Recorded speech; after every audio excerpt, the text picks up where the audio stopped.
I'm here at the Channel 7 Community Achievement Awards with the Local Legend Award winner. What is your name and your charity and your position? My name is Elvis Danso, and I am with the Mount Druitt Ethnic Communities Agency, working in the local community with young people and every other person that is engaged, try to support them and do all the things in the community. Congratulations on winning the Local Legend Award. There were some outstanding nominations and finalists. Were you confident? I wasn't so sure, but well, it's good that the little work in the community is being recognized and all the things that we do is being seen.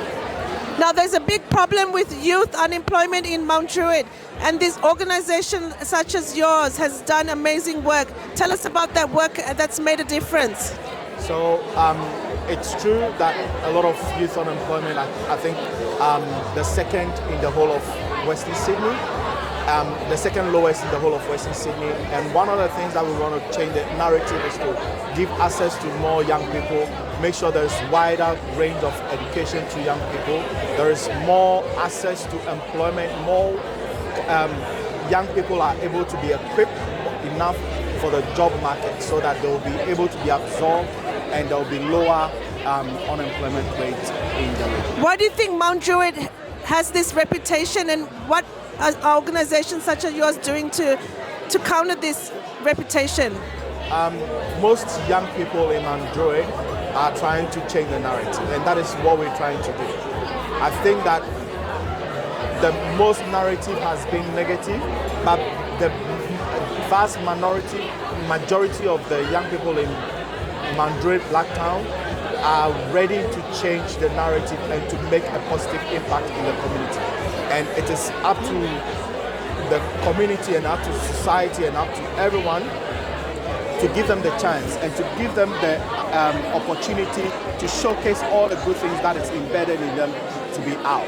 Tell us some of the stories, success stories and talents that have come out of this program. Most of the success stories has been with young people that we try to mentor in the schools. Most of the schools most of the young people that are disengaged. I remember one young person that I tried to mentor within the space, came in not knowing what to do, didn't have any identity for themselves. They were multicultural background. They had issues with their parents. Parents had issues, but throughout the support and the mentoring program that we did for them, they became a student leader in the school that they were, and after that they graduated with flying colors. So now this Local Legend Award will lead to more leaders. This award will go very far in Mount Druitt. What is your view on that? Absolutely. Oh. So this Local Legend Award is going to be going further into Mount Druitt and making more leaders, this award itself. I think that what we want is that this award is going to be a platform telling everyone, telling all the young people that someone from us is there and we can also be there. And how good is that? Channel 7 Community Achievement Awards. What a fantastic honor to have this award for your community. Congratulations. Any final words? I think my final word is that all the young people in Mount Druitt, all the young people in Blacktown, all the young people in the community, the sky is the limit and we shall get there. Thank you. I'm here at the Channel 7 Community Awards with one of the nominees for this night. Welcome to this podcast, and what is your name and your research title? Hello, my name's Cheung, and I'm a third year PhD student at the University of Sydney, and I'm conducting research in secondary maths education.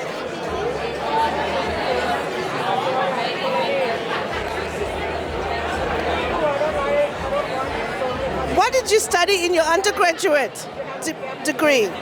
For my undergraduate, that was also at the University of Sydney, but I did a double degree, a Bachelor of Education and a Bachelor of Science, majoring in mathematics and minoring in biology. Michelle, why is mathematics and childhood education important to you? Well, I think mathematics has a lot of real life applications, and so even if you don't pursue mathematics sort of further than high school, it's really important to be mathematically literate so that you can survive in the real world. How is the mathematic literacy level for Australian children? Well, if you actually look at international tests, so there are two main ones. One of them is TIMSS and the other one's PISA. Australian students do perform slightly over the average, but there's still areas of improvement that they can do. What is the study that you're doing? My study is about a type of problem-solving task called challenging tasks. So I'm actually looking at teachers' decision-making surrounding its implementation by surveying and also interviewing them about their conceptions of challenging tasks, which means what they think a challenging task is, and orientations towards challenging tasks, which is what they think of challenging tasks. Michelle, how far into this research are you, and how far do you have to go? I've just finished my second year, so I'll be going into my third year next year. But a PhD is full-time 3.5 years, so I am roughly halfway through. How can parents take part in this study? Parents, if they are an Australian secondary maths teacher, then they can participate in my study because it's nationwide. So if you do want to participate, please let me know, reach out. As long as you are an Australian secondary maths teacher, practicing currently or have practiced, then you are eligible. Michelle, what do you like to do in your spare time? I'm actually a bit of a content creator. I love niches like food and beauty, and I love also communicating maths and science in a lay way. So I do post on my Instagram, and I do a bit of content creation on the side for clients. Congratulations, Michelle. How do you feel about this community award? Thank you so much for the congratulations. I am honoured to have been nominated for the Leadership Award, and I hope to be back another time. Any final words, Michelle? I do want to congratulate everyone who has been nominated and has obviously received an award. I do think that this isn't just my own efforts, but everyone who has supported me as well, so thank you so much. Just one final question. As a child, how did you feel about studying mathematics in Australia? Yeah, mathematics in Australia. I found that there's a wide diversity of teaching methods. You know, some teachers do a bit more explicit teaching. They will model the teaching method, and then they will get students to actually apply what they've shown. Some more teachers are a little bit more creative, and they, do a bit more group work. They kind of do more activities that foster higher order thinking skills. So I think that Australia does do a good job, but it is really dependent on the teacher of that classroom on how the mathematics is taught in the long run.